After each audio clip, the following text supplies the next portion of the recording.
আমাদের চ্যাপ্টার হচ্ছে পরমাণুর মডেল এবং নিউক্লিয়ার পদার্থবিজ্ঞান। আমাদের তো থিওরি এর আগে আলোচনা করা হয়েছে। এখানে আমাদের কিছু প্রবলেম আছে, সেগুলো একটু সলভ করতে চাচ্ছি আমরা। এখানে যে বোর্ডে যে ফর্মুলাগুলো লেখা আছে এগুলোর সাথে তোমরা কিন্তু আসলে পরিচিত। হ্যাঁ, যেমন এটা হচ্ছে হাইড্রোজেন পরমাণুর, আমাদের এখানে যতগুলো ফর্মুলা সেগুলো হাইড্রোজেন পরমাণু কেন্দ্রিক হবে। তোমরা জানো যে আমাদের সিলেবাসে বোর পরমাণু মডেল পর্যন্ত আছে, যে বোর পরমাণু মডেল শুধুমাত্র হাইড্রোজেনের জন্যই। তো আমাদের এখানে দেখতে পাচ্ছ যেটা, সেটা হচ্ছে হাইড্রোজেন পরমাণু, এটা হচ্ছে এনতম কক্ষপথের ব্যাসার্ধের ইকুয়েশন। এটা তোমাকে মাথায় রাখতে হবে, ব্যাসার্ধের রাশিমালা। এখানে এন হচ্ছে আমাদের এনতম কক্ষপথ। হ্যাঁ, এখানে যদি দ্বিতীয় কক্ষপথ হয় এন এর মান হবে 2। এইচ যা মান জানো, প্ল্যাঙ্কের কনস্ট্যান্ট, এপসাইলন জানো। এম হচ্ছে ইলেকট্রনের ভর, আর ই হচ্ছে ইলেকট্রনের চার্জ। তো কাজেই আমরা এখানে মানগুলো আমরা যদি বসাই দিই, এন এর মান 2 যদি বসাই তাহলে 2 নম্বর কক্ষপথের ব্যাসার্ধ পাওয়া যাবে। আর এন এর মান যদি 1 হয় তাহলে কিন্তু আমরা কি দেখতে পাচ্ছি, এন এর মান 1 হলে আমাদের এই যে এটাকে R1 বলি, R1 কেন R0ও বলি। R0 কেন, যে এই যে আমাদের হাইড্রোজেন পরমাণু নিউক্লিয়াস, এই যে এটা কি হচ্ছে আমাদের 1 নম্বর কক্ষপথ, এটা হচ্ছে N1, N=1।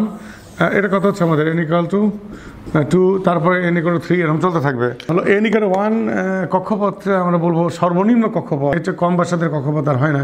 তো কাজে N=1কে মানে কক্ষপথে যে ইলেকট্রনটা থাকবে, বা N=কক্ষপথে 1 কক্ষপথকে আমরা বলবো গ্রাউন্ড স্টেটের কক্ষপথ, অর্থাৎ ভূমিস্তরের কক্ষপথ। হ্যাঁ, আর মানে এই কক্ষপথে ইলেকট্রনকে আমরা বলবো ভূমিস্তরে আছে। ভূমি কোন স্তর? ভূমি শক্তি স্তর। কোন স্তর? শক্তি স্তর। ভূমি শক্তি স্তরে আছে, যাকে বলে গ্রাউন্ড স্টেটে আছে। তাহলে সেটাকে আমরা অনেক সময় R0ও বলি, অর্থাৎ গ্রাউন্ড স্টেটে থাকা ইলেকট্রনের ব্যাসার্ধকে আমরা বলতে, ইলেকট্রনের কক্ষপথের ব্যাসার্ধকে, গ্রাউন্ড স্টেটে থাকা ইলেকট্রনের কক্ষপথকে ব্যাসার্ধকে আমরা R0ও বলে থাকি। মানে H²ε0 এরা মানে বসাই দিলে আমাদের R0 পরে হয়ে আসবে।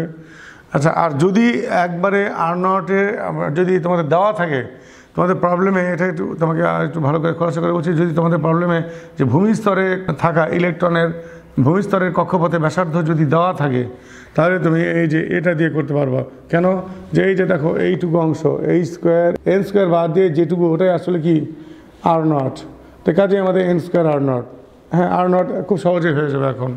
1 নম্বর কক্ষপথ, 2 নম্বর কক্ষপথ, মানে এখানে 3 নম্বর কক্ষপথ, 4 নম্বর কক্ষপথ, 5 নম্বর কক্ষপথ, সবগুলো এখান থেকে বের হয়ে আসবে। আচ্ছা, এটা হচ্ছে আমাদের এনার্জির ইকুয়েশন। এনার্জি তোমরা জানো যে এনার্জির ইকুয়েশনে এইভাবে হবে। এনতম কক্ষপথে এনার্জির ইকুয়েশন মাইনাস কেন সেটাও তোমরা জানো। হ্যাঁ, আমাদের N=1 হলে আমাদের ভূমিস্তরের শক্তি স্তর, অর্থাৎ সর্বনিম্ন কক্ষপথের যে শক্তি সেটা বের হয়ে আসবে, অর্থাৎ গ্রাউন্ড স্টেটের এনার্জি, ভূমিস্তরের এনার্জি বের হয়ে আসবে। এটা ভূমিস্তরের এনার্জি E0 যদি তোমাকে আগে থেকে দেওয়া থাকে, তাহলে কি করবে? এই যে দেখো N² বাদ দিয়ে বাদ বাকি সবটুকুই কিন্তু আসলে E0। কাজে আমরা E0/N², ওই N² নিচে আছে E0/N²। এটা একটা ফর্মুলা। যদি তোমাকে ভূমিস্তরের এনার্জি দেওয়া থাকে তাহলে তুমি বের করতে পারবো। আর ভূমিস্তরের এনার্জিটা ক্যালকুলেশন কেমন করবে? এই যে ভূমিস্তরের এনার্জি ক্যালকুলেশনটা আমাদের এখান থেকে করতে হবে। এম হচ্ছে ইলেকট্রনের ভর, ইলেকট্রনের চার্জ। তো এই ক্যালকুলেশন করাটা কিন্তু আসলে একটু তোমাকে সতর্কতার সাথে ক্যালকুলেশন করতে হবে। শুধু তাই নয়, মানে শক্তির ক্যালকুলেশন বা ব্যাসার্ধের যেটাই বলো, বিশেষ করে শক্তির ক্যালকুলেশন করার সময় খুবই সাবধান থাকতে হবে। না হলে তোমার ক্যালকুলেটর দেখা যাবে যে ক্ষমতার বাইরে চলে গেছে। এক্ষেত্রে তোমার ক্যালকুলেটরটা তোমার ক্ষমতার বাইরে চলে যেতে পারে, তার ক্ষমতার বাইরে চলে যেতে পারে যদি তুমি একটু ভুল করো। ভুলটা কেমন? যে ধরো তুমি উপরে লবে M এবং e⁴ গুণ করে ফেলেছো, একসাথে গুণ করে ফেলেছো।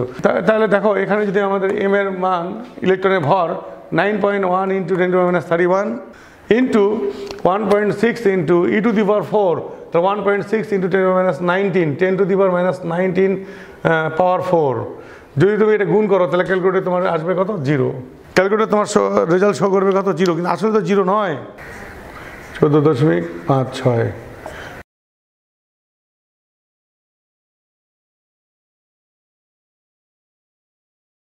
দেখো তোমাদের ক্যালকুলেটর কিন্তু এই দুটো গুণ করে যেটা রেজাল্ট দিবে তা হচ্ছে 0, কিন্তু আসলে প্রকৃত রেজাল্ট কিন্তু এটা হবে যে 14.56 × 10⁻107। এখানে আমাদের এই জায়গাতে আমাদের যত বিপত্তি, ক্যালকুলেটর আমাদের 10⁻100 সেটা আর ক্যালকুলেট করতে পারে না, সেটা আর ক্যালকুলেট ধরতেই পারে না। ক্যালকুলেট কী ধরে? যদি তুমি লেখো তো ইকুয়াল চাপ দিলে আসবে কত? 0। অর্থাৎ এই সংখ্যাটা ক্যালকুলেটরের কাছে এত ছোট যে বলবে যে তার চেয়ে 0 ধরা এটাই ভালো। কিন্তু আমাদের এইখানে 0 ধরলে তো হবে না, এটাকে 0 ধরলে আমাদের E0 কত হয়ে যাবে? 0। ক্যালকুলেটরে তুমি যদি এইভাবে গুণ করে M e⁴ গুণ করে তারপর এটা দিয়ে ভাগ দাও, তো এই গুণ করার সাথে সাথে এটা হবে 0, আর এটাতে ভাগ দিলে 0কে ভাগ দিলে 0 হয়ে যাবে। ঠিক আছে, সেই জন্য আমাদের ক্যালকুলেট করতে হবে একটু কায়দা করে। কি কায়দা করে ক্যালকুলেশন করতে হবে?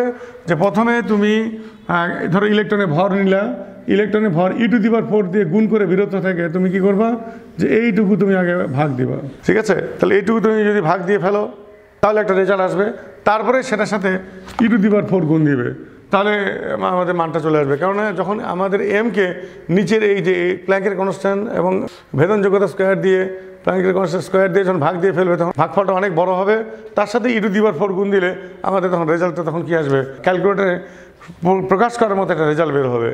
ঠিক আছে, তাই সেই প্রকার রেজাল্টটা কত হবে, সেই রেজাল্টটা যদি তুমি এইভাবে প্রথমে এই যে এই ক্যালকুলেশনটা করো, তারপরে e⁴ গুণ দাও, তো রেজাল্ট আসবে তখন তোমার হলো 2.176 ইন্টু 10⁻⁻18। আচ্ছা, 21.76 লিখি। এই যে যখনই তুমি ইলেকট্রনের ভরকে এই যে এটা দিয়ে ভাগ দিবে তখন, এবং তারপরে e⁴ গুণ দিলে সাথে সাথে তোমার ক্যালকুলেটার আর জিরো রেজাল্ট দিবে না, জিরো রেজাল্টের বদলে এই রেজাল্টটা দিবে কত, -21.76 ইন্টু 10⁻⁻19 জুল। ঠিক আছে, আচ্ছা, তাহলে এটাই হচ্ছে আমাদের কি হাইড্রোজেন পরমাণুর ভূমিস্তরের শক্তি। এখন যদি তুমি এটাকে ইলেকট্রন ভোল্টে চেঞ্জ করতে চাও তাহলে ইলেকট্রনের চার্জ দিয়ে ভাগ দিয়ে ফেলবে, ইলেকট্রনের চার্জ দিয়ে ভাগ দিলেই এটা হবে -13.6 ইলেকট্রন ভোল্ট। আর মাইনাস অর্থটা কি সেটা তোমাদেরকে ক্লাসে বলা হয়েছে বিস্তারিত ডিটেলস, তো তোমরা সেখান থেকে অর্থটা বুঝে নিবে যে এটা হচ্ছে বন্ধনরত অবস্থায় আছে, ইলেকট্রনটা আমাদের নিউক্লিয়াসের সাথে বন্ধন অবস্থায় আছে। বাইন্ডিং ইলেকট্রন বলে যাকে, বাইন্ডিং ইলেকট্রন মাইনাস মানে তাই। তাহলে আমাদের ভূমি স্তরের শক্তি কিন্তু আমরা পেয়ে গেলাম -13.6 ইলেকট্রন ভোল্ট।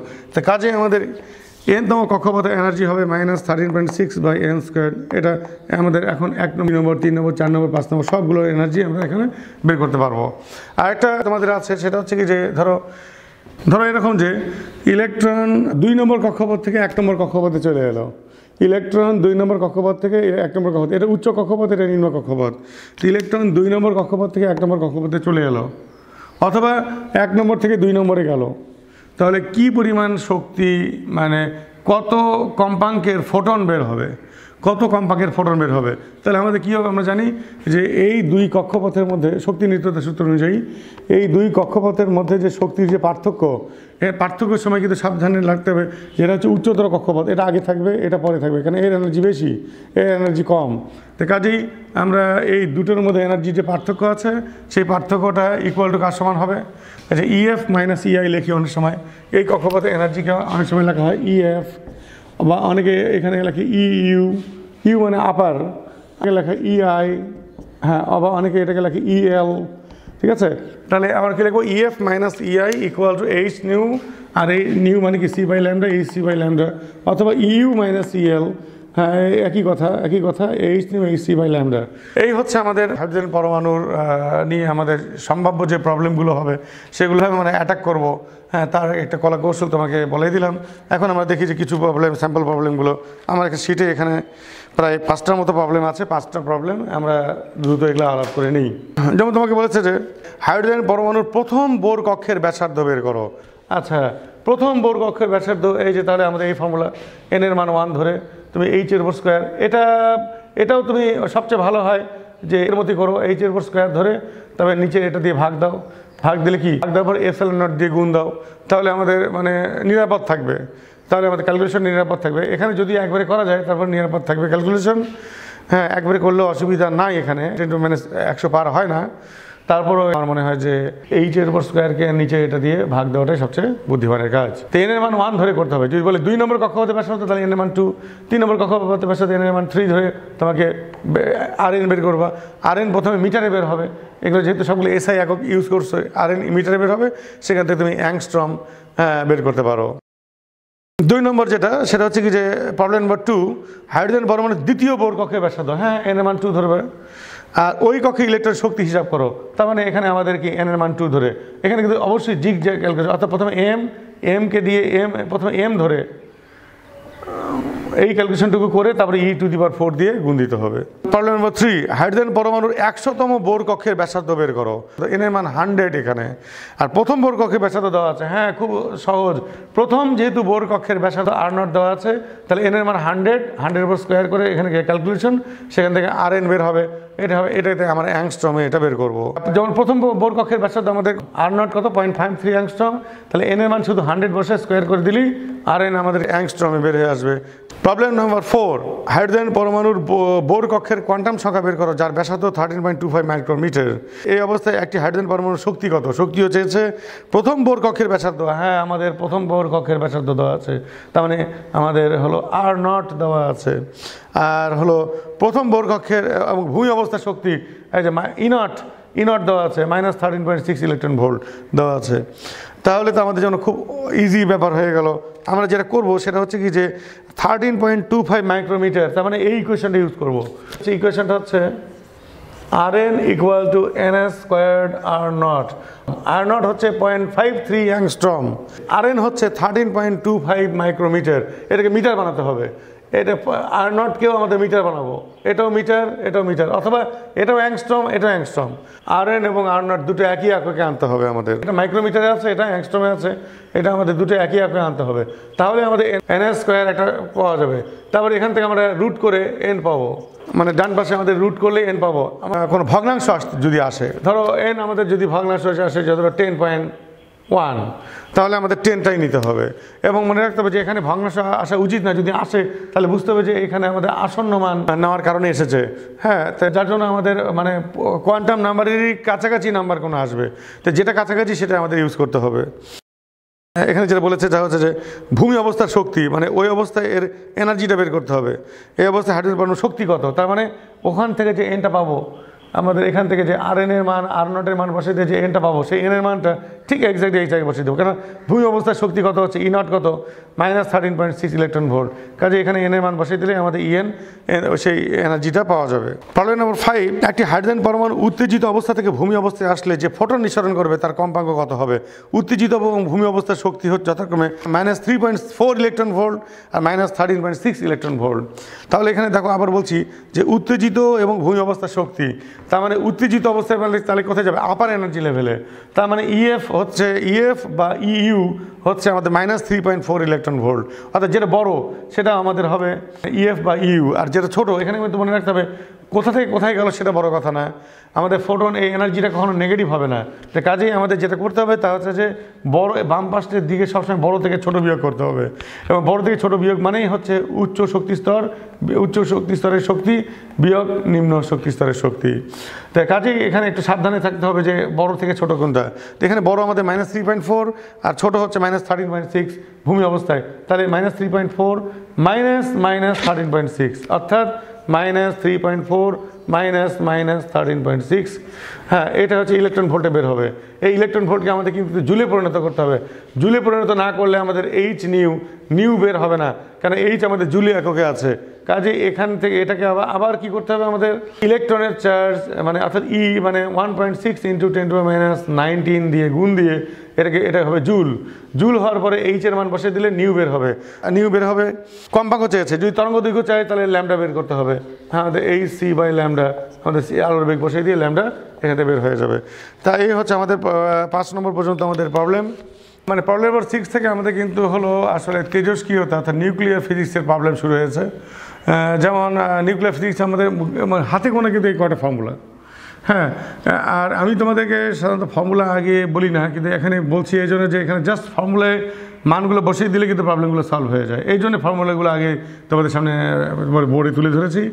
যেমন এটা হাফ লাইফের ফর্মুলা T12 0.693/λ। ল্যামডা হচ্ছে তোমাদের অবক্ষয় ধ্রুবক, এটা তো তোমরা জানো। এটাই একক হচ্ছে সেকেন্ড ইনভার্স বা ইয়ার ইনভার্স বা এরকম কিছু। এটা কিন্তু গড় আয়ু নিয়ে কিন্তু তোমাদের আলোচনা করেছি। গড় আয়ু কী জিনিস? তো গড় আয়ুর আমাদের ওই যে মানে ইন্টিগ্রেশন করার পর ক্যালকুলেশন করার পর কিন্তু গড় আয়ু কিন্তু এটা আসবে। আর তার মানে আমাদের অবক্ষয় ধ্রুবকের ইনভার্স করলে গড় আয়ু পাওয়া যায়। কাজেই আমরা কি বলবো? হাফ লাইফ আমাদের কি হচ্ছে 0.693, ইনভার্স করলে তার সাথে টাও গুণ দিলে আমাদের কী পাওয়া যাবে? অর্থাৎ এটা গড় আয়ু, এটা হচ্ছে হাফ লাইফ। আচ্ছা, একইভাবে আমাদের যদি এটা করি যে হলো n = n0 e⁻λT। এটা কি? এটা হচ্ছে আমাদের তেজস্ক্রিয় ক্ষয়ের সূচকীয় সূত্র। তেজস্ক্রিয় ক্ষয়ের সূচকীয় সূত্রের আমাদের যে রেজাল্টটা, যে এটা হচ্ছে প্রারম্ভিক পরমাণু n0, হ্যাঁ, সেটা কমে আমাদের n হবে কত সময়? t সেকেন্ডে। তাহলে এই ফর্মুলা অনুযায়ী হবে। তা আমরা এখন একটু দেখি যে এটা এর নট পরমাণুর সংখ্যা, এটা হচ্ছে কি আদি পরমাণুর সংখ্যা পুরো শুরুতে যেটা থাকবে, আর এর নট হচ্ছে টি সেকেন্ড পরে যে পরিমাণ পরমাণু থাকবে সেই সংখ্যা। আচ্ছা, তা আমরা এখন যেমন প্রবলেম নাম্বার 6, একটি তেজস্ক্রিয় পদার্থের অর্ধায়ু 5 ঘন্টা, এর অবক্ষয় ধ্রুবকের মান কত? এক কথায় শেষ। আমাদের অর্ধায়ু দেওয়া আছে, ল্যামডা বের করতে হবে। এখানে ঘন্টায় আছে, ল্যামডা কিন্তু তাহলে কী হবে ঘন্টায়, পার আওয়ার বা আওয়ার ইনভার্স এটা আসবে। আচ্ছা, প্রবলেম নাম্বার 7, কোনো তেজস্ক্রিয় পদার্থের অর্ধায়ু 3 মিনিট। হ্যাঁ, আমাদের 3 মিনিট এর ক্ষয় ধ্রুবকের মান, একই কথা। প্রবলেম নাম্বার 8, একই জিনিস, এখানে আমাদের 3 মিনিট ছিল, এখানে দিন, যেটাই হোক এখানে অর্ধায়ু যে এককে আসবে, মিনিট আসলে এখানে ল্যামডা হবে মিনিট ইনভার্স, দিন আসলে এখানে ল্যামডা হবে দিন ইনভার্স। তো প্রবলেম নাম্বার 8ও একই অবস্থা, অরাম মানে গোল্ডের কথা বলা যাচ্ছে, তেজস্ক্রিয় গোল্ডের। নাম্বার 9, একটি পদার্থের অবক্ষয় ধ্রুবক এত, অবক্ষয় ধ্রুবকের মান আমাদের পার সেকেন্ড। আচ্ছা, এর অর্ধায়ু কত? হ্যাঁ, কি ল্যামডা দেওয়া আছে, তাহলে টি কিসে আসবে? সেকেন্ডে আসবে। ল্যামডা যেটা যে পার সেকেন্ডে দেওয়া আছে, টি আমাদের সেকেন্ডে আসবে। আচ্ছা, 10 নম্বর প্রবলেম নাম্বার 10, রেডিয়ামের গড় আয়ু 2294 বছর, এর অবক্ষয় ধ্রুবকের মান এবং অর্ধায়ু বের করো। হ্যাঁ, আমাদের তাহলে টাও দেওয়া আছে, আমাদের গড় আয়ু যেহেতু, তাহলে অবক্ষয় ধ্রুবক ল্যামডা বের হয়ে আসবে, ল্যামডা আমাদের পার ইয়ারে বের হয়ে আসবে। তারপরে বলেছে অর্ধায়ু বের করো। হ্যাঁ, আমাদের এই ল্যামডার মান এখানে বসাই দিয়েও টি হাফ বের করা যেতে পারে, অথবা এই যে টি হাফ ইকুয়াল 0.693 টাও, অর্থাৎ টাওয়ের মান এখানে বসাই দিয়ে আমাদের টি হাফ বের করা যেতে পারে।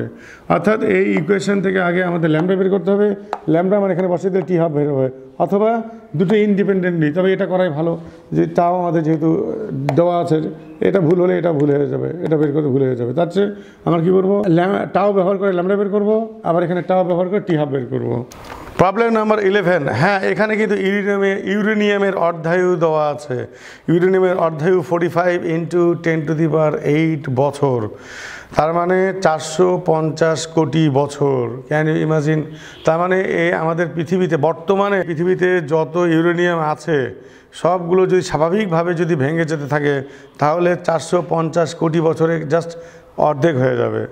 কিন্তু আমরা কী করছি, ইউরেনিয়ামগুলো সংগ্রহ করে আমরা জোর করে ভাঙাচ্ছি, পারমাণবিক চুল্লিতে দ্রুত ভাঙাচ্ছি, কিন্তু তারপরও যত ইউরেনিয়াম আছে, ইউরেনিয়াম ভেঙে ভেঙে শেষ হবে না, 450 কোটি বছরে কেবল অর্ধেক হয়ে যাবে। আমরা পারমাণবিক চুল্লিতে এগুলো যত ইউজ করি না কেন, হ্যাঁ সেগুলো পারমাণবিক চুল্লিতে দ্রুত ভেঙে যাচ্ছে, সেটা আলাদা কথা, কিন্তু প্রকৃতিতে যত ইউরেনিয়াম থাকবে তো সেগুলো সবই 450 কোটি বছর পরে জাস্ট কেবল অর্ধেক হবে।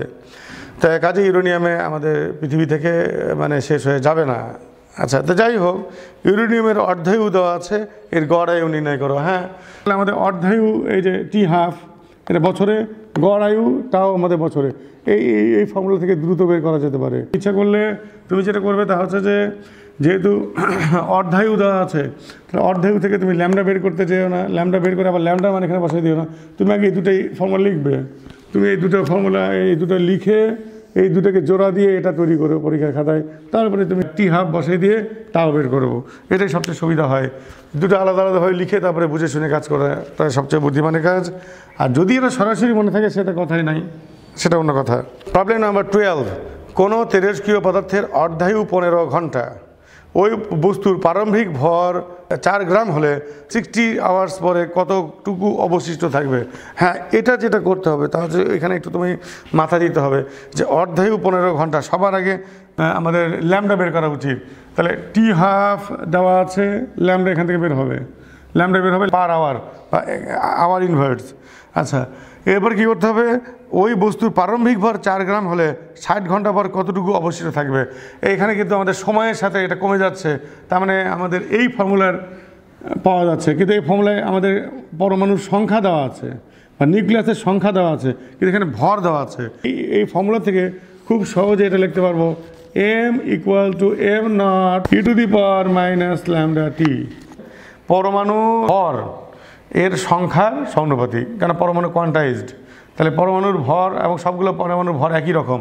পরমাণু বা নিউক্লিয়াসের ভর, সবগুলো নিউক্লিয়াসের চেহারা যেহেতু একই রকম, আকার একই রকম, সবগুলো নিউক্লিয়াসের ভর যেহেতু একই রকম, কাজে আমরা এক কথায় বলতে পারি পরমাণুর ভর এর সংখ্যার সমানুপাতিক। যেহেতু সমানুপাতিক, তাহলে আমরা এটা লিখতে পারি কি, এটা m হচ্ছে টি সেকেন্ড পরে ভর, আর এম নট হচ্ছে প্রারম্ভিক ভর, আর এটা হচ্ছে e to the power minus lambda T. আচ্ছা, এখন আমরা যেটা করব তা হচ্ছে যে প্রারম্ভিক ভর এম নট আমাদের 4 গ্রাম, এম নট গ্রামে দেওয়া আছে, তাহলে এম নট যে এককে থাকবে এমও সেই এককে বের হবে, কারণ এই জায়গাটা আমাদের এককবিহীন, এই জায়গাটা আমাদের এককবিহীন, কেন দেখো ই টু দি পাওয়ার ল্যামডা এটা টাইমের ইনভার্স, এটা টাইম কাটাকাটি হয়ে আমাদের এই জায়গাটা এককবিহীন হয়ে যাবে। কাজেই এই জায়গাটা এককবিহীন হলে এম নট যে এককে থাকবে এমও সেই এককে থাকবে, কাজেই এম নট আমি 4 গ্রাম অনায়াসে বসাতে পারি। আর আমরা এখানে এই যে অর্ধায়ু থেকে আমরা ল্যামডার মানটা এখানে বসাই দিব, সেই ল্যামডার মানটা বসাই দেওয়ার পরে এখানে টি কত হচ্ছে 60 ঘন্টা, টি হচ্ছে আমাদের এখানে 60 আওয়ার্স, টি হচ্ছে আমাদের 60 আওয়ার্স, সেই টির মান এখানে বসাই দেবো, ল্যামডা এখানে বসাই দেবো, আমাদের এম বের হয়ে আসবে কত গ্রাম। হ্যাঁ, আমাদের প্রবলেম নম্বর 12-এ গ্রাম যেটা বের হয়েছে 0.25 গ্রাম, এম বের হয়েছে আমাদের 0.25 জি দেওয়া আছে অথবা জিএম, মানে আমাদের এম বের হয়েছে 0.25 গ্রাম। প্রবলেম নাম্বার 13, এটা হচ্ছে যে এক খণ্ড রেডনের 60% ক্ষয় হতে কত সময় লাগবে। আচ্ছা, তো আমাদের যে এখানে যে প্রবলেমটা যে 60% ক্ষয় হতে কত সময় লাগবে, তো এখানে আপাত দৃষ্টিতে তোমার কিন্তু এখানে খুব সাবধান থাকতে হবে। এখানে কীরকম, যে যেমন ধরো আমরা এখানে কি যে n = n naught e to the power minus lambda T, এটা তো আমাদের ফর্মুলা। তো এখানে n কিন্তু অবশিষ্ট পরমাণুর পরিমাণ, এটা কিন্তু ক্ষয় হয়ে যাওয়া পরমাণুর সংখ্যা নয়, এটা ক্ষয় হওয়ার পরে যতটুকু অবশিষ্ট থাকবে, তাহলে ক্ষয় হয়েছে কতটুকু, টি সেকেন্ডে অবশিষ্ট n, তাহলে ক্ষয় হবে কত, n = n naught e to the power minus lambda T. এই জায়গায় n কিন্তু অবশ্যই অবশিষ্ট পরমাণুর সংখ্যা, কোনো অবস্থাতে এটা ক্ষয় হয়ে যাওয়া কিন্তু পরমাণুর সংখ্যা নয়। তাই ক্ষয় হলো কতটুকু, n নট মাইনাস n, এতটুকু আসলে ক্ষয় হয়ে গেল। হ্যাঁ, আবার বলছি যে n হচ্ছে অবশিষ্ট পরমাণুর সংখ্যা, আর ক্ষয় হয়ে যাওয়া পরমাণুর সংখ্যা হচ্ছে n নট মাইনাস n, অর্থাৎ যতটুকু ছিল শুরুতে, যতটুকু ছিল আর যতটুকু অবশিষ্ট আছে বিয়োগ করলে ক্ষয় হয়ে যাবে, যেটুকু মানে যেটুকু পরমাণু ভেঙে গেল বা যেটুকু আমরা বলবো ক্ষয় হয়ে গেল।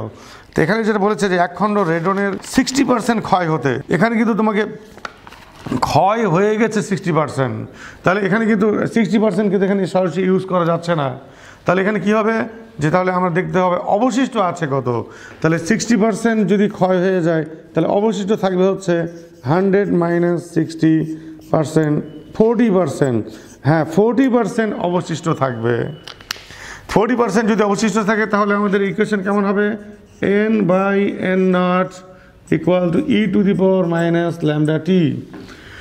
হ্যাঁ, এই যে মানে অবশিষ্ট হচ্ছে 40%, এটা দিয়ে আমাদের প্রবলেম করতে হবে যে n/n0 অর্থাৎ মানে পূর্বে যা আছে তার 40 ভাগ। আমরা লিখতে পারি এভাবে, n/n0 = 40/100, অর্থাৎ পূর্বের 40%, হ্যাঁ, যেটা অবশিষ্ট থাকবে। আর হ্যাঁ, ই টু দি পাওয়ার, এরপর লিখবো e to the power minus lambda T. এখানে ল্যামডাটা তুমি কী করে বের করবে, হ্যাঁ, ল্যামডা বের করার জন্য আমাদের এই যে এটা যে টি হাফ, এখানে অর্ধায়ু দেওয়া আছে, রেডনের অর্ধায়ু দেওয়া আছে এখানে 3.82 দিন, 3.82 দিন, এটা হচ্ছে টি হাফ, এটা টি হাফ। তাহলে আমরা এই টি হাফটা আমরা এখানে বসাই দিব, ল্যামডা বের আসবে। ল্যামডার একক কিন্তু আমাদের কিসে বের হবে, যদি এটা দিনে হয়, এটা কিন্তু দিন, কিন্তু এটা দিন যদি হয় তাহলে ল্যামডাও বের হবে কিসে, ল্যামডা একক বের হবে দিন পার ডে, এইভাবে বের হবে, অর্থাৎ দিনের ইনভার্স করে বের হবে। তাই এখানে দেখো এটা 40/100, এটা যদি একক নাই, ডান পাশে কিন্তু একক থাকবে না, ল্যামডা হচ্ছে দিন ইনভার্স, অর্থাৎ দিনের পার ডে, আর টি হচ্ছে দিন।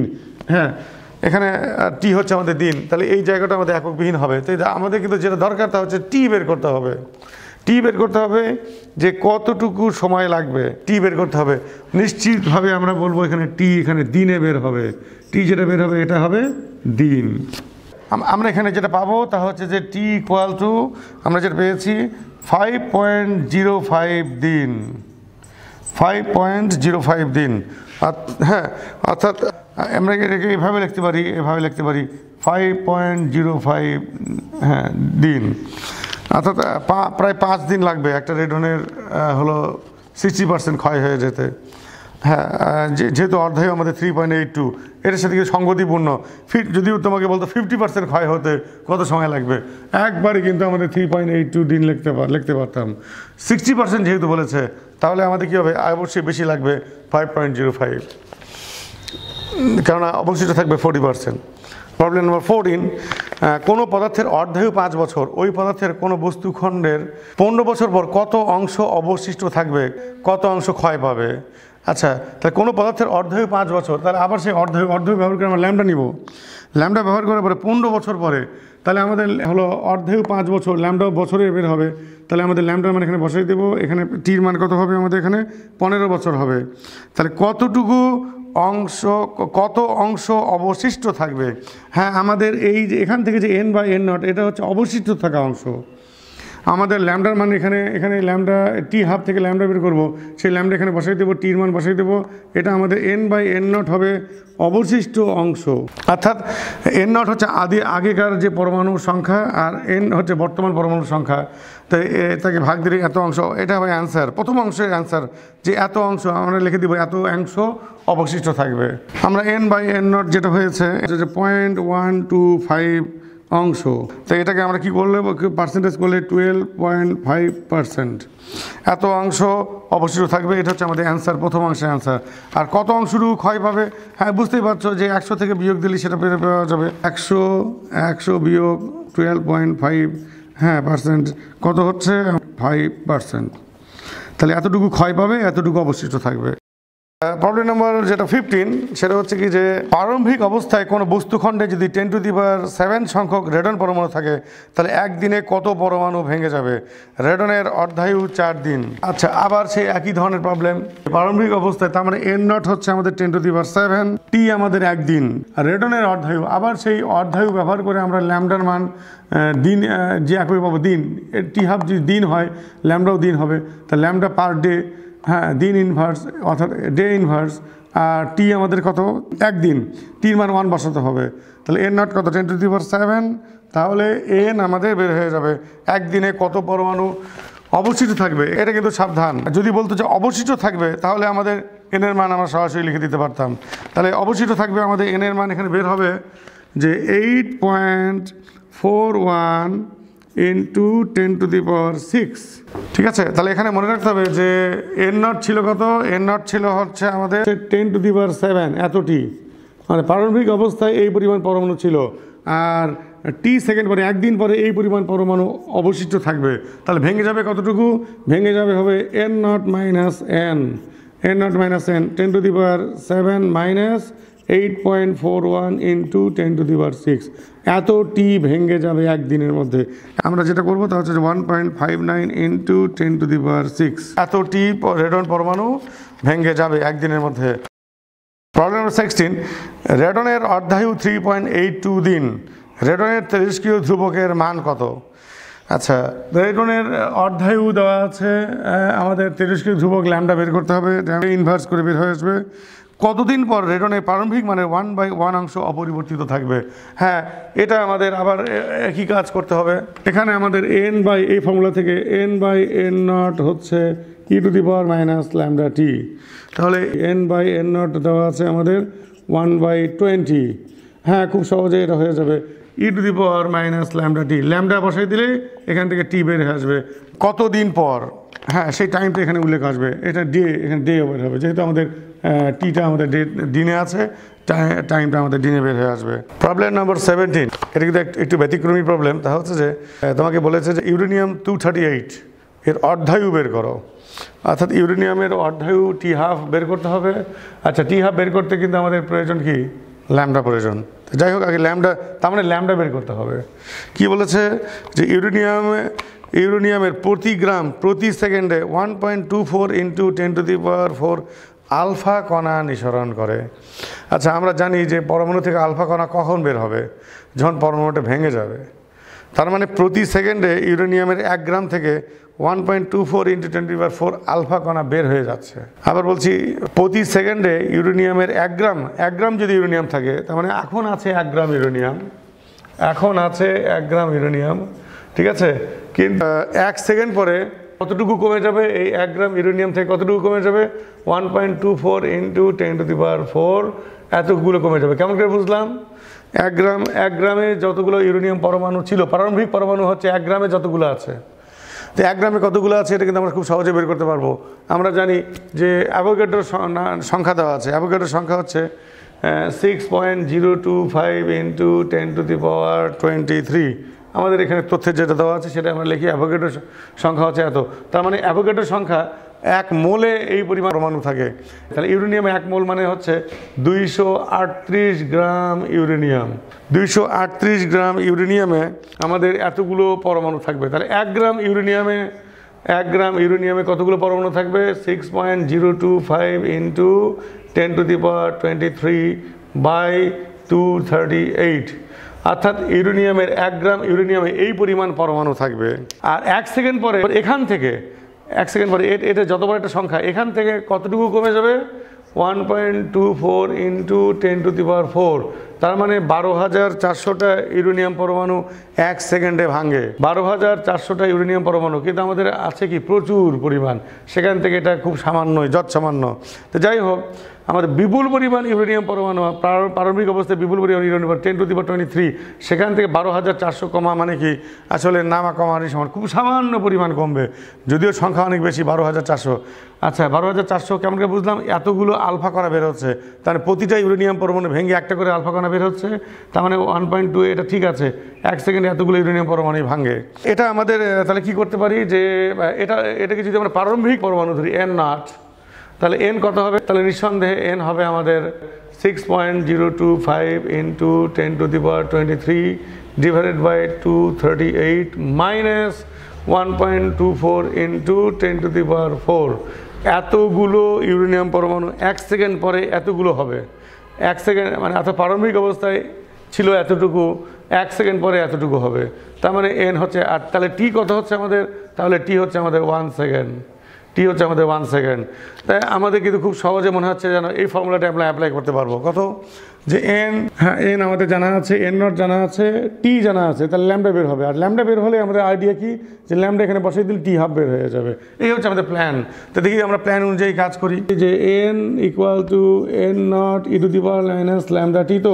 তো আমাদের এই হলো e⁻⁻λt হচ্ছে আমাদের n/n0। আচ্ছা, তার মানে -λt = ln n/n0। এখানে আমাদের নিশ্চয়ই কোনো মাইনাস কিছু একটা ln আমাদের মাইনাস হবে, মানে ln এর রেজাল্ট মাইনাস হবে। কেন মাইনাস হবে? n আমাদের ছোট, n0 বড়, তার মানে ln 1-এর চেয়ে ছোট হবে। আর ln 1-এর চেয়ে ছোট মানে মাইনাস চলে আসা, কাজে মাইনাস মাইনাস উঠে যাবে। আর তখন ল্যামডা বের হবে। টি আমাদের এখানে কত সেকেন্ড? 1 সেকেন্ড। তাহলে দেখি আমরা আমাদের বাম পাশে টির মান 1 বসাবো, টির মান 1, এটা 1 সেকেন্ড। তাহলে ln কত হচ্ছে? ln n/n0। ln কি? n/n0। এই যে ln, এই যে এইটুকু হচ্ছে n, এইটুকু হচ্ছে কত? n। এই যে দেখো তুমি এখানে n, এইটুকু হচ্ছে আমাদের কত? n। আর নিচে এইটুকু কত হচ্ছে আমাদের? n0। নিচে এইটুকু হচ্ছে আমাদের n0। তা আমরা কাজ করি, এটাকে যদি আমরা সরলীকরণ করি, তাহলে আমরা দেখি -λ, বাম পাশে -λ, মাইনাসটা আমাদের কোনো ব্যাপার না, ল্যামডার মানটা বের করা আমাদের দরকার। তো ln একটু দেখি আমরা সরলীকরণ করে আমরা একটু ক্যালকুলেশন করার চেষ্টা করি। ln 6 পয়েন্ট, তুমি কিন্তু এর আগে একটু বলে রাখি, তুমি যদি সরাসরি এটা ক্যালকুলেট করো তো দেখবা ডান পাশটা তোমার 0 হয়ে যায়। এটা তুমি ক্যালকুলেটরে বসাই দেখবে ডান পাশটা, যেটা কিনা আমাদের জন্য সারপ্রাইজিং রেজাল্ট, যেটা আমাদের জন্য আসলে আনএক্সপেক্টেড। ডান পাশটা কিন্তু তোমার এটা ক্যালকুলেশন করলে 0 হয়ে যাবে। আর প্রশ্ন হচ্ছে কেন 0 হবে, সেটা আমরা এখন একটু অনুসন্ধান করি। এখন আবার একটু সরলীকরণ করি। -λ ln, হ্যাঁ এই যে 238 কেটে দিয়ে এখানে 238 এর সাথে গুণ করে দিয়েছি, 238 এর সাথে গুণ হয়ে এসেছে 6.025 × 10⁻23, আর নিচে এত, নিচে আমাদের হয়েছে 6.025 × 10⁻23। এটা তো ক্যালকুলেশন হওয়া উচিত। ln আমাদের উপরেটা ছোট, নিচেটা বড়, ln মাইনাস হওয়া উচিত, মাইনাস কেটে যে ল্যামডার একটা মান হওয়া উচিত। ডান পাশটা কিন্তু মাইনাস হবে, এটা বোঝা যাচ্ছে, কারণ এটা 1-এর চেয়ে ছোটো। হ্যাঁ, এটা ভাগফলটা 1-এর চেয়ে ছোটো, কেননা উপরে নিচে এটা পুরো সংখ্যা, এটা কি তার সামান্য একটু বিয়োগ। হ্যাঁ, উপরে ছোট, নিচে বড় আমাদের ln, তাহলে কী হবে? আমাদের মাইনাস হবে আর ln 1 চেয়ে ছোটো হলে মাইনাস হয় আমরা জানি, তাহলে অবশ্যই ল্যামডার একটা মান হওয়া উচিত ছিল, ল্যামডার একটা মান হওয়া উচিত ছিল, কিন্তু আমাদের ক্যালকুলেটর কী যায়, ক্যালকুলেটর রেজাল্ট দিচ্ছে 0, অলওয়েজ 0 দিচ্ছে। কেন 0 দিচ্ছে? তাহলে এই উপায়ে আমাদের কি করা যাচ্ছে না? আমাদের এটা নানান প্রশ্ন। হ্যাঁ, আমাদের আসলে এইভাবে করা যাবে না। ক্যালকুলেটর 0 দেওয়ার কারণ যেটা, সেটা হচ্ছে কি যে এটা অনেক বড় একটা সংখ্যা, আর সেখান থেকে খুবই ছোট একটা সংখ্যা বিয়োগ দিচ্ছি। ক্যালকুলেটর এই বিয়োগটা, এটা তো ভাগ নয়, এটা বিয়োগ দিচ্ছি, যার জন্য ক্যালকুলেটর এই অনেক বড় সংখ্যা থেকে অনেক ছোট সংখ্যা এটা ক্যালকুলেটর বিয়োগ করতে পারবে না। দশমিকের পরে অনেক দূর চলে যাবে। ক্যালকুলেটর রেজাল্ট দিবে কত? ওই এটাই রেজাল্ট দিবে, এই রেজাল্টটাই দিবে। যেমন আমি তোমাকে উদাহরণ দিই, তুমি এখনই ক্যালকুলেটর টিপে করতে পারো 10⁻23 মাইনাস 10⁻10। দেখো এটা অনেক বড়, এটা চাচ্ছে অনেক ছোট, তবুও কিন্তু এটা কম বড় নয়, কিন্তু রেজাল্ট বিয়োগ করে দেখো 10⁻23 আসবে। কেননা এটার তুলনায় এটা অনেক ছোট, আর বিয়োগ করতে যেহেতু ক্যালকুলেটর সেটা পারবে না, দশমিকের পরে অনেক দূর পর্যন্ত যেতে হবে, ক্যালকুলেটর সেটা পারবে না, ক্যালকুলেটর সেটা শুধুমাত্র 23 রেজাল্ট দেবে। আর এই কারণে আমাদের এখানে কি আসছে যে উপরেও এটা বিয়োগ করে এখানে লাভ হচ্ছে না, এই বিয়োগটা এখানে করে লাভ হচ্ছে না, তার জন্য ln এরপরে বিয়োগ করার সাথে সাথে তুমি দেখতে পাবো ক্যালকুলেটরে 6.025 ইন্টু 10⁻23, আর নিচে কত হচ্ছে 6.025 ইন্টু 10⁻23। হ্যাঁ, আমাদের তার মানে ln 1 রেজাল্ট দিচ্ছে। ln 1 কত হচ্ছে আমাদের? 0। হ্যাঁ, এই জন্য আমাদের রেজাল্ট আসছে 0। আচ্ছা, তার মানে হচ্ছে আমরা আসলে ট্র্যাপে পড়ে গেছি। কোনো অবস্থাতেই আমাদের আসলে এই ফর্মুলা থেকে এটা করা যাবে না। এই যেমন এই যে ইউরেনিয়াম প্রবলেমটা, ইউরেনিয়ামের এই প্রবলেমটা কোনো অবস্থাতেই আমাদের এই সূত্র থেকে আমরা আসলে করতে পারবো না। হ্যাঁ, একটাই কারণে যে এই জায়গায় যে আমরা ধরে খেয়ে যাবো, অথচ আমাদের প্রবলেম সেটিংটা ঠিক আছে, সূত্র ঠিক আছে, সব কিছু ঠিক আছে, প্রবলেম সেটিংটা ঠিক আছে, কিন্তু আমাদের সেটিংটা ঠিক থাকলেও আমাদের এই জায়গায় প্রবলেম আছে, এই জায়গায় আমাদের ক্যালকুলেশনের টেকনিক্যাল প্রবলেম এটা বলবো। তাহলে আমরা কি করব? আমরা অন্য অ্যাপ্রোচে যেতে হবে, অন্য অ্যাপ্রোচে যে আমরা এই প্রবলেমটা সলভ করতে হবে। কি সেটা? যে আমরা এখন এই যে ফর্মুলাটা, এই ফর্মুলার জন্ম কোথা থেকে হলো? এই ফর্মুলা কিন্তু জন্ম হয়েছে আমাদের তেজস্ক্রিয় ক্ষয়ের সূচকীয় সূত্র, যেটা আমি তোমাকে বলেছিলাম যে কোনো মুহূর্তে তেজস্ক্রিয় পরমাণুর ভাঙ্গনের হার ddt of n equal to কি হচ্ছে মাইনাস ল্যামডা n। তাহলে এইটা হচ্ছে আমাদের মাস্টার ফর্মুলা। এটাকে আমরা ইন্টিগ্রেট করে আমরা কিন্তু এই সূচকীয় সূত্র এটা তৈরি করেছি, এটাকে ইন্টিগ্রেট করে, কিন্তু এটা হচ্ছে আমাদের মূল ফর্মুলা, অরিজিনাল ফর্মুলা হচ্ছে এটা, ddt of n equal to minus lambda n। প্রতি সেকেন্ডে, অর্থাৎ সোজা কথা, তেজস্ক্রিয় পরমাণুর ভাঙ্গনের হার প্রতি সেকেন্ডে কতগুলো পরমাণু ভাঙবে, সেটা হচ্ছে ওই মুহূর্তে, কোন একটা মুহূর্তে, ওই মুহূর্তে উপস্থিত অক্ষত পরমাণুর সংখ্যার সমানুপাতিক। ভাঙনের হার কিন্তু সবসময় একরকম থাকবে না, ভেঙে যাচ্ছে, ভাঙনের হারও কমছে। তাহলে ওই মুহূর্তে উপস্থিত অক্ষত পরমাণুর সংখ্যা n এর সমানুপাতিক। n এটা হচ্ছে উপস্থিত অক্ষত পরমাণুর সংখ্যা, এটা হচ্ছে প্রতি সেকেন্ডে ভাঙন, প্রতি সেকেন্ডে কতগুলো করে ভেঙে যাবে। তাই এখন বলো দেখি যে n, তাহলে এর আগের প্রবলেমে যেটাকে আমরা বলছিলাম n0, সেটা হচ্ছে 1 গ্রাম তেজস্ক্রিয় ইউরেনিয়ামে কী পরিমাণ পরমাণু থাকে, সেটা হচ্ছে সেটা কিন্তু এখানে হবে n, সেটা হবে এখানে n, কেন এখানে 1 গ্রাম পরমাণুতে 1 গ্রাম ইউরেনিয়ামে উপস্থিত অক্ষত পরমাণুর সংখ্যা, ঠিক আছে? 1 গ্রাম ইউরেনিয়াম পরমাণুতে এটা উপস্থিত অক্ষত পরমাণুর সংখ্যা কোন একটা মুহূর্তে, ঠিক আছে? আর ddt অফ n, তার মানে কতগুলো প্রতি সেকেন্ডে কতগুলো ভাঙলো, ওই 1 গ্রাম থেকে কতগুলো ভাঙলো, আমরা বলবো 1.24 ইন্টু 10⁴ এত টি। কিন্তু আমাদের এটা কি ভাঙ্গন, আমাদের ইউরেনিয়াম পরমাণু কিন্তু কমে যাচ্ছে, তাহলে এই ভাঙ্গনের হার কিন্তু ঋণাত্মক। এই ভাঙ্গনের হারটা কিন্তু হচ্ছে আমাদের ddt অফ n, এটা তোমাদের থিওরিতে আলোচনা করা হয়েছে, থিওরি পড়ানোর সময় আলোচনা করা হয়েছে যে ddt অফ n হবে আমাদের কত? নেগেটিভ। কেন? এখানে পরমাণুর সংখ্যা কমে যাচ্ছে, ডিক্রিজিং। n হচ্ছে এখানে ডিক্রিজিং ফাংশন, কাজে টি দিয়ে ডিফারেন্সিয়েট করলে আমাদের এখানে নেগেটিভ আসবে, এটাই হওয়া উচিত। তা এই তো আমাদের হয়ে গেল। তাহলে আমাদের এখন এই মানগুলো ddt অফ n বসাবো, আমরা n এর মান এখানে বসাই দেবো। আমার মনে হয় এখন ল্যামডা তোমাদের পেয়ে যাবে, ল্যামডা তুমি পেয়ে যাবে, ল্যামডা এখন আমাদের পেয়ে যেতে পারি। কি করে? আমরা দেখি তাহলে ddt অফ n, আমাদের দেখি ddt of n equal to minus lambda n। তাই ddt অফ n হচ্ছে আমাদের minus 1.24 into 10⁴ equal to minus lambda. হ্যাঁ, আমাদের এই যে n হচ্ছে কত আমাদের 6.025 ইন্টু 10⁻23 ডিভাইডেড বাই 238। হ্যাঁ, আমাদের এখান থেকে ল্যামডা একবার বের হয়ে আসবে, মাইনাস মাইনাস কেটে যে ল্যামডা আমাদের একবারে বের হয়ে আসবে, সেটা হচ্ছে যে 4.89 8 ইন্টু 10⁻⁻18 সেকেন্ড। ঠিক আছে, এটাকে আমরা বছর করতে পারি। যাই হোক, আমরা পরে দেখছি যে এটা ল্যামডা এখান থেকে বের হয়ে আসবে। আচ্ছা, তাহলে এটাকে আমরা টি হাফ বের করতে পারি কেমন করে, যে অর্ধায়ু টি হাফ হচ্ছে আমাদের 0.693 বাই ল্যামডা। এখানে আমাদের ল্যামডার মান যদি বসিয়ে দিই তাহলে আমাদের 1.415 ইন্টু 10⁻17 সেকেন্ড। আর এটাকে আমরা বছর করতে গেলে 4.49 ইন্টু 10⁹ ইয়ার্স, এই বছর হবে। হ্যাঁ, এটা আমাদের আগের প্রবলেমের সাথে কিন্তু মিলে গেছে যে প্রায় 450 কোটি বছর, প্রায় 450 কোটি বছর, এটা আমাদের আগের প্রবলেমের সাথে মিলে গেছে। তাহলে এখান থেকে আমাদের কিন্তু আরেকটা নতুন একটা তথ্য তোমাকে দিতে পারছি। তা হচ্ছে যে ইউরেনিয়ামের থেকে প্রতি সেকেন্ডে একটা নির্দিষ্ট পরিমাণ ইউরেনিয়াম থেকে, সেটা আমরা ভর মেপে নেব, সেই নির্দিষ্ট পরিমাণ ইউরেনিয়াম থেকে প্রতি সেকেন্ডে নির্গত আলফা কণার সংখ্যা যদি খালি আমরা জানতে পারি, তাহলে আমরা একবারে ইউরেনিয়ামের অর্ধায়ু বের করতে পারছি। এটা কিন্তু এই প্রবলেমটা কিন্তু আমাদের একই সাথে কিন্তু একটা প্র্যাকটিক্যাল দিকেও আমাদের নজর দিচ্ছে, যে কী করে আমরা অর্ধায়ু বের করবো, তেজস্ক্রিয় পরমাণু অর্ধায়ু বের করবো কী করে। হ্যাঁ, আমাদের পরমাণু তো চোখে দেখা যায় না, যে ভেঙে গেল, তাই আমাদের কী করতে পারি, সে পরমাণু থেকে এইভাবে কি বের হয়ে আসছে সেই ইনফরমেশন নিতে পারি। তারপরে আমরা কী করবো, মানুষের আমরা বুদ্ধি খাটে আমরা তার অর্ধায়ুটা খুব সহজেই এভাবে বের করতে পারি। তো এই পর্যন্তই। হ্যাঁ।